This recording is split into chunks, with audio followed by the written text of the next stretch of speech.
Hi, welcome back to Doug's Basement Workshop. I know it's been a while since we've done a video, and I have a feeling that I'm really washed out because of the bright windows behind me, but we're going to do the best we can here. So, if you haven't noticed, there hasn't been a lot of videos out lately. There's a reason. The Glowforge got sick. Somehow I managed to burn out the tube in my laser, and I did not have a Glowforge for a couple of weeks. It's obviously a new one, nice and shiny and clean again. No, I'm not going to try and keep it looking this way. I'm just going to keep it working correctly. It burned out the tube, nothing to do with me cleaning it, just putting that out there. We had an issue with the front right corner not cutting.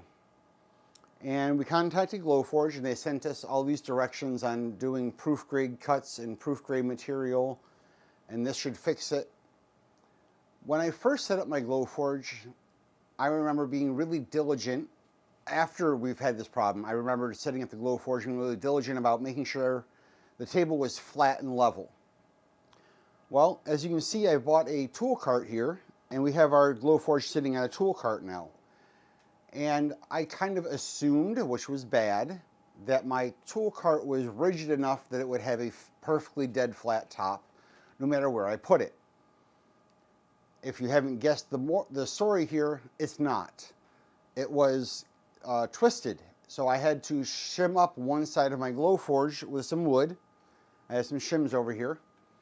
And once we leveled the Glowforge, it took away the issue with the cutting in one corner. So this is going to be one of those videos where we talk about I messed up and you guys can fix this without having to call Glowforge. If you're setting up a new laser or your laser has been on a table after a couple of months and it starts having an issue with cutting in one corner, check and make sure your table is level and it hasn't twisted and settled into their floor a little bit. The biggest key to me that I was having an issue is opening and closing my laser. The corner was catching on the Glowforge when it closed. So if your lid isn't closing perfectly, you don't have perfect gaps from side to side on your door, it is most likely your laser is twisted and not setting perfectly dead flat. So this would be a good time to, if you're having an issue with your cutting in one corner or one spot, making sure your laser is not twisted or is sitting in a dead flat spot.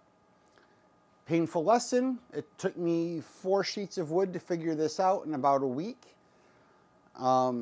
I was just cutting on the other side of the machine, which, as we all know, cutting on the left side isn't nearly as good as cutting on the right side of the machine because of the camera focus and getting up to the edge and using as much material as we can. So, there's my tip of the week for you guys. Make sure your machine is level or on a dead flat surface.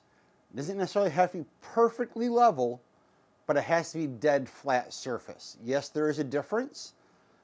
You just can't have the machine twisted.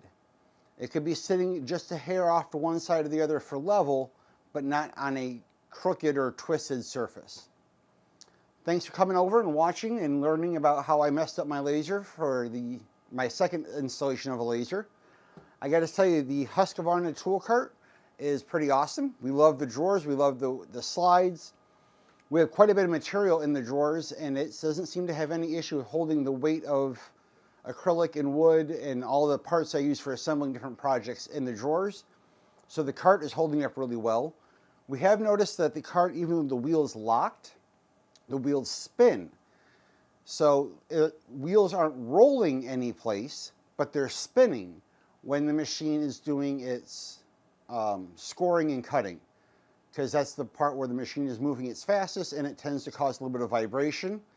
So we're looking at ways to block up the wheels right now to stop the wheels from spinning, because I'm afraid if the wheels spin too much, we could once again take the machine out of its flat plane, because we have an old house and it tends to not have dead flat floors. So once we get this machine so the wheels don't spin anymore, we'll have to once again level and flatten the top of the machine if we start seeing an issue with cutting. And I will try, I think it has some pictures of what the wood looked like when it wasn't cutting correctly. I'll try to throw that up in the corner so you have a reference of what it looks like on the back of the wood when it's not cutting the right way. And I'll try to get those pictures before someone burns all the wood in my trash can today. All right, thanks for coming by. Go out there, have some fun, make some smoke. Hopefully you're not having any issues with your laser. I gotta tell you though, Glowforge did send me a new laser at no cost to me, and it was 18 months. So I was 6 months out of warranty. They sent me a replacement laser. Paid to have my laser sent back, so other than my laser being down for 2.5, 3 weeks, it didn't cost me anything other than my loss of production to get my laser fixed. So good work on you, Glowforge.